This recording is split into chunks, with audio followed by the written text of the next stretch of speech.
do not listen to that lie. Step into who God has made you to be. Yeah.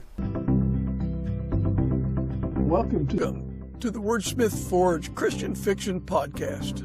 Today's episode is a special replay from Season 1, my very first episode. It's one I'll always hold close because at the time, I had no real audience to speak of, just a vision and a willingness to try. And yet, James L. Rubart said yes. That's something I'll never forget. Authors like James gave their time, their encouragement, and their voices when there was very little in return. And this podcast exists because of that generosity.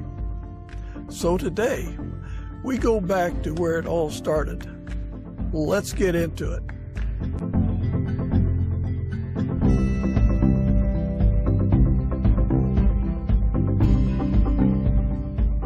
I'm excited today to talk with author James L. Rubart. He's been writing now for quite a while, and I think, what do you have, Jim, 8 books? Well, I have 10 books that I've done solo, and then another 6 I co-authored, so I guess 16 total at this point. You've been busy. Yeah. So that's my brief introduction of Jim.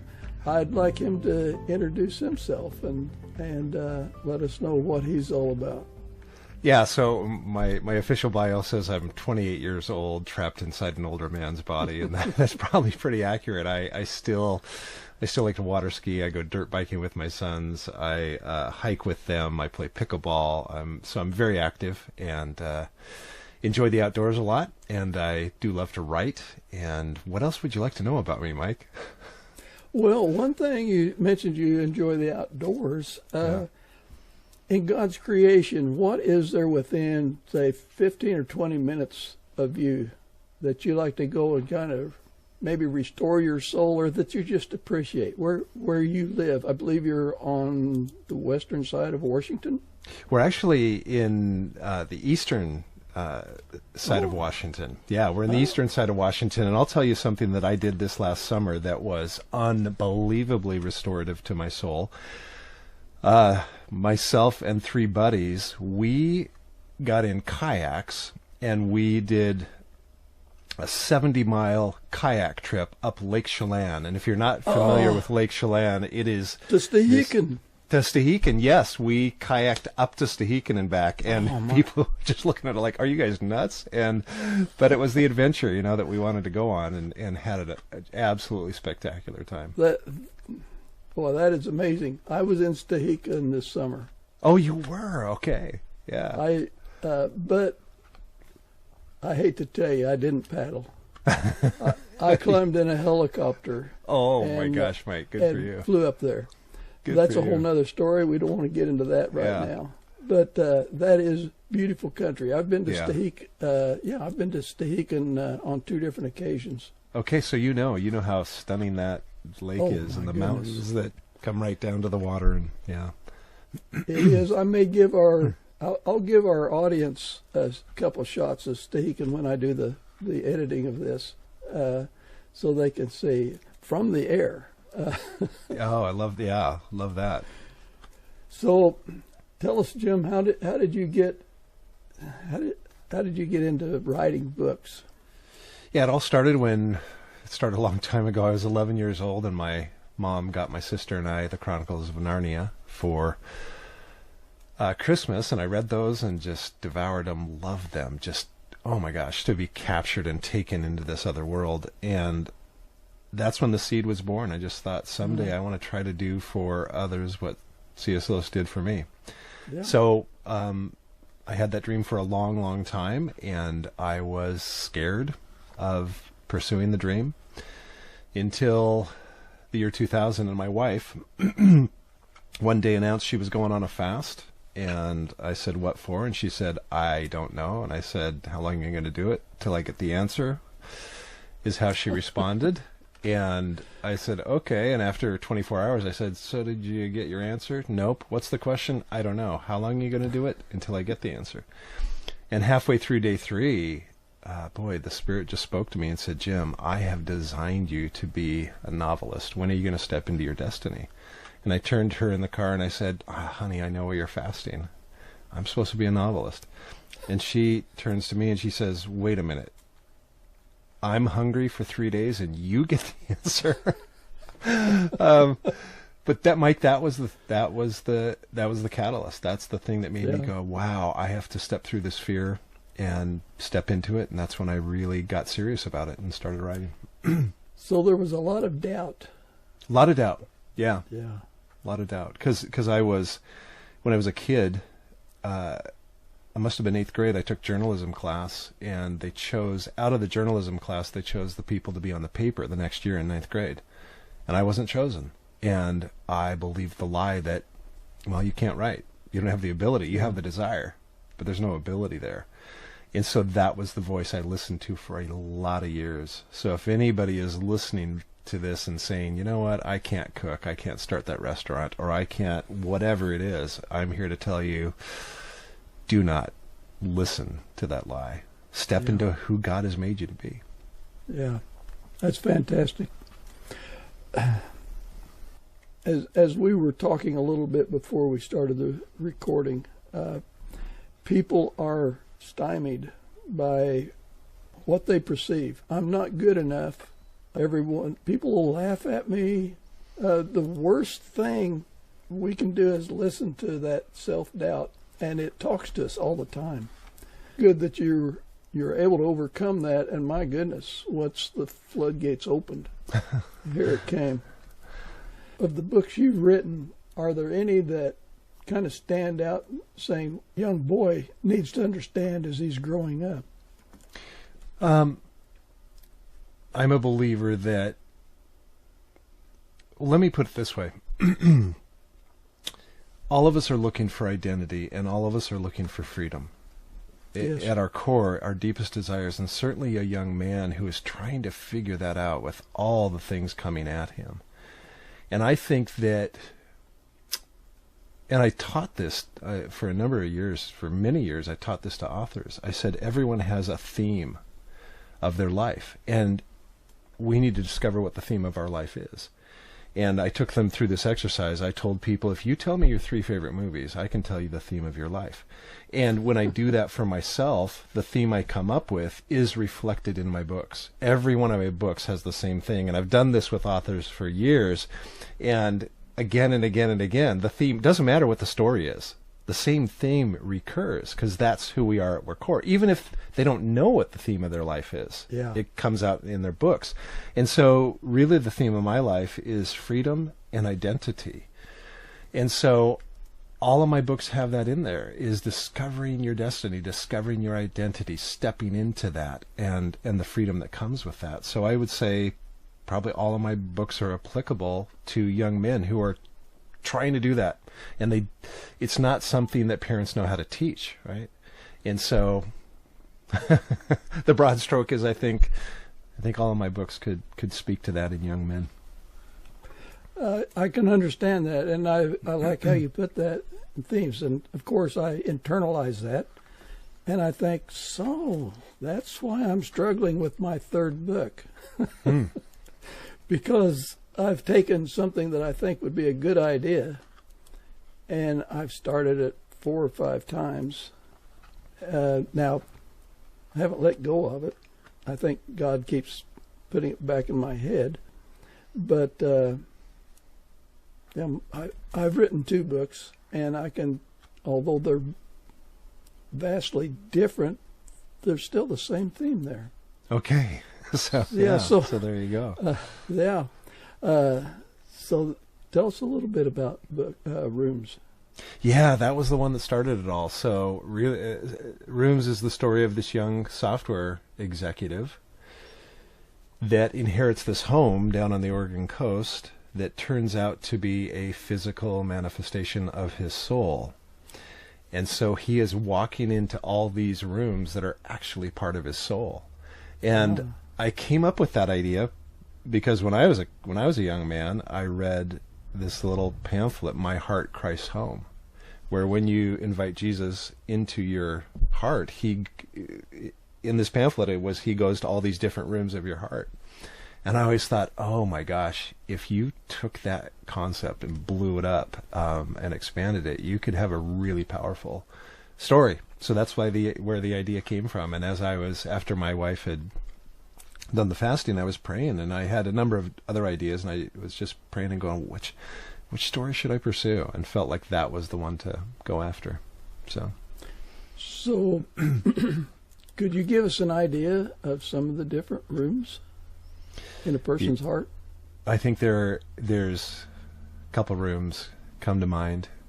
One of them is a memory room where we have all these memories, and some of them are not great memories that we have to face. And I believe the Holy Spirit wants to bring healing to our past and healing to our memories, but you got to step into potentially some pretty painful painful memories to be able to do that. Yeah. So one room is the memory room. Another room is the music room, where my character used to play music, and it used to be the way he expressed himself and really accessed the glory of God. It was through his music, but he put it down. And so he discovers this room, right, where all these amazing guitars, and you're a guitar player, I'm a guitar player, so he could access that. And then there's a room in the house that I don't want to talk about because I don't want to spoil anything, but right. Kind of I'll just say there's some other mind-blowing rooms within the house, because since this is playing with imagination, I could create any kind of room I wanted in the house. And there's a room that he finds that I'll just say points him to his destiny, his identity, and what he should be pursuing. So, and what little I know about the book, the man Micah Taylor could say, I got it all. What do I need? Yeah. What do I need with God? Yeah. Yeah. That sounds very powerful. Yeah, that's as I say. He had he had pushed his faith so far back on the stove, it fallen off. Yeah. And I think there's a lot of people there, and this character rediscovers his heritage, I guess you could say. But he comes to a point in life where he says, "All right, I'm willing to explore this." And so what I did, Mike, is I just took all my favorite stories and films and my own stuff and just mixed them together. So, now it came Rooms. Will Rooms remain your favorite, or do you have others, or is it like your children? It's like your children. Rooms is, a favorite since it was my first one, and I love that book. But I love all my books in different ways. Yeah, it's fun to look back and go, I'm proud of all of them. There's not any one of them where I go, that really didn't work. For me, I went with Toni Morrison's advice, where she said, if there is a story that you want to read and it has not been written yet, you got to go write that story. And so I would say all of my stories are stories I wish had been out there, so I could read them, fresh the first time. Yeah, I've got a review here that I'd like to read. Customers find the book compelling and engaging from the start. They describe the story as powerful and poignant, describing it as an inspiring tale that touches their hearts. The writing is thought-provoking and gripping, with descriptions that engage the imagination. Readers mention the emotional depth and intense moments that make them search their own souls. The characters are believable and working through issues. The book encourages healing and freedom through forgiveness and second chances. I thought that said a lot. You could almost think that if a reader was searching for emotional depth, that by reading Rooms they could search themselves. That's well said. That's well said, Mike. Yeah, you're exactly right. And the greatest satisfaction as an author is getting an email from a reader that says, "Oh my gosh, this is what your book did for me," because that's ultimately that's what you're trying to do. You're trying to express some ideas and thoughts, and you hope it can set people free. That's as an author, I want to set people free. So probably definitely more than monetary value. It's when they know that they've connected with another individual. It means the world. Yeah, it does. I have a list of questions here. How do you balance your writing with your experiences? And how do you balance your writing with other activities? You're a very active person, but yet... Contract deadline is a good motivator to to write, definitely. And so it's just a matter of scheduling days where you go, I've got this block and I have to write. And it's interesting because a lot of people say, well, I want to write a book, and when the inspiration comes, I'm going to write. And you can't do that. You have to sit down and you have to write. And the reality is, and you've experienced this, Mike, because you've done 2 books, a lot of times you'll sit down and you'll think nothing is there. It just isn't happening. But you press through, and 5 minutes in, 10 minutes in, it's like, oh, it starts to flow again. So you have to have, there is a definite discipline, and there is a definite mindset if you want to write. And that is, you know what? I just heard this stat the other day, and I'm going to assume it's true, that the average person has 34 hours of TV a week. And you go, oh my goodness. What if you took just 10%? Yeah. And you wrote for 3 hours a week? You could get a lot accomplished in 3 hours a week. So it's making the choices. It's choosing to do, I'll say it's choosing to do the thing that's going to last, certainly for this life and maybe for eternity, rather than the fleeting. And I'm not saying Netflix and TV shows are bad. I'm just saying, if this is important enough, you do it first. Yeah. Anyone can become an author, but it takes skill and dedication to be a writer. You've already given aspiring authors some good advice, and some other authors some good advice.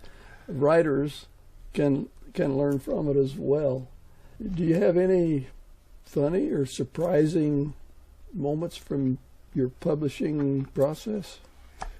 Publishing process, or something that happened to me within my journey? I'll let you decide. Okay, well, I'll tell you a story. This is the first one that popped into my mind, so I'll tell you the story. My 3rd book had come out, and there's an organization called ACFW, American Christian Fiction Writers. And I was at the annual conference, and every year they pick books of the year. And I'd been nominated for the 3rd time for one of the awards. And after the gala was over, after the whole presentation award ceremony was over, and once again I had not won, I thought I was the only one in the room. And as I was walking out, I said out loud, I said, wow, what do I have to do to win one of these things? And the sound man, who is a friend of mine, was up in the booth, and I didn't see him. And without missing a beat, he says, write a better book. I just thought, one of the funniest moments. It was great. It was so funny. So yeah. Oh, what are you going to work on next?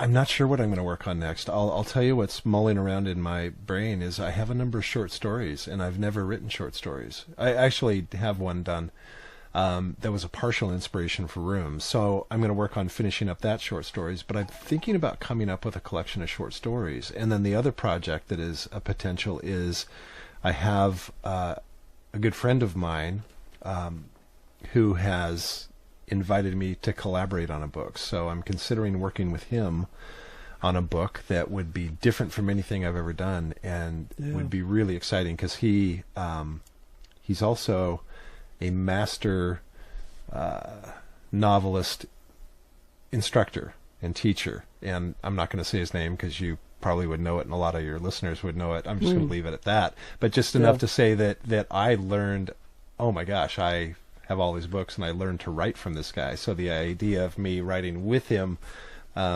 is pretty exciting. So those are kind of the two things that are on the forefront of my mind right now. You do have a website. I have a website, and people can email me from the website, and you can buy my books on Amazon. That's probably the easiest place, because they are the 900-pound.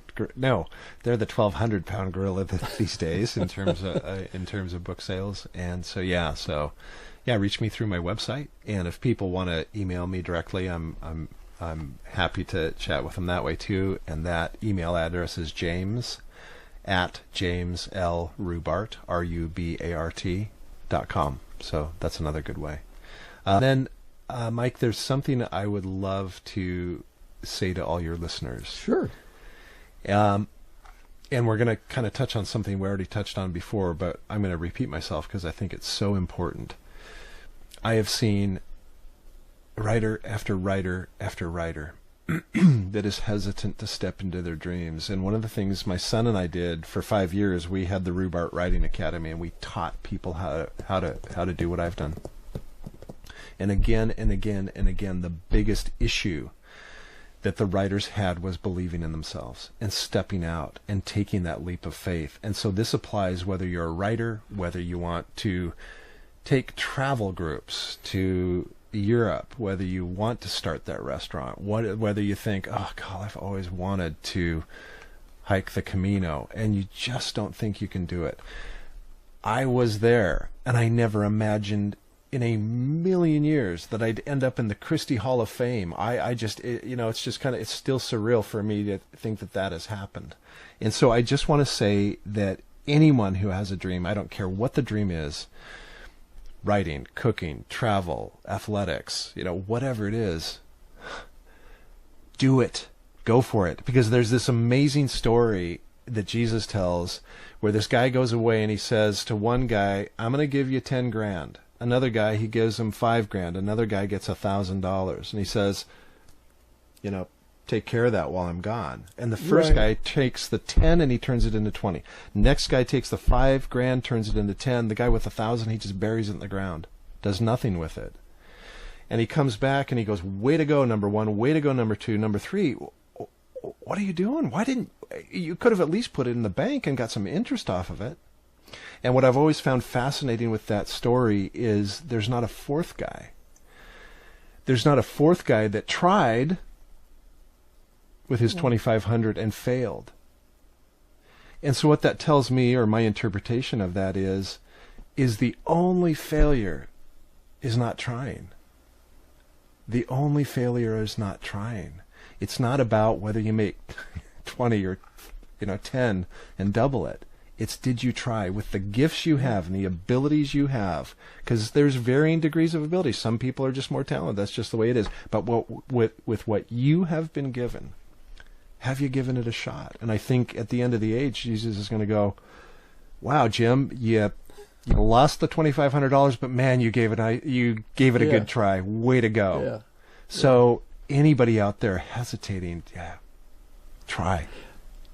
There's not a guy that said, well, you didn't give me anything. We all have something. Great point. And so I think that's a great analogy and a great reminder that God has given us life. He's given us fellowship, the need to be with other people in some way. And now this has been a very, very uplifting discussion. I'm so glad. I so appreciate it. When this podcast is a tremendous success, we'll have you back, and you can say, well, Mike, it's because you were not afraid to be rejected. Yeah. You weren't afraid to use your old man voice and ask people questions. Yeah, but see, this old man voice that you have, you critique it, and yet I hear it as comforting and warm and inviting. So, it's all perspective. Another saying I love, and I actually wrote a whole book about it, The Journey to Jake Palmer kind of embraces this idea. But years ago, a friend of mine said, it's impossible to read the label when you're standing inside the bottle. And we are all standing inside our own bottles. The fear of rejection and being putting ourselves in a position of self-containment. containing ourselves in a bottle as you speak. Yeah. Well, thank you so much, James. God bless you and your efforts and your continuing sharing your joy in the Lord with other people. I thank you for coming on this podcast. Oh, Mike, thanks for inviting me. What the biggest takeaway for me is just meeting making a new friend. So thank you. That was my conversation with James L. Rubart, a replay from the very beginning of this journey. I'm still grateful for moments like that, for authors who were willing to step in early, before there was any real platform, and help bring this vision to life. If you enjoyed this episode, I'd encourage you to subscribe, share it with someone who might appreciate it, and please leave a comment. Both James and I value your feedback, and I do my best to respond when I can. You can find more episodes, author conversations, and thought-provoking discussions right here on the Wordsmith Forge Christian Fiction Podcast. And until next time, keep reading, keep writing, and keep forging your story. This is Mike Baines, out.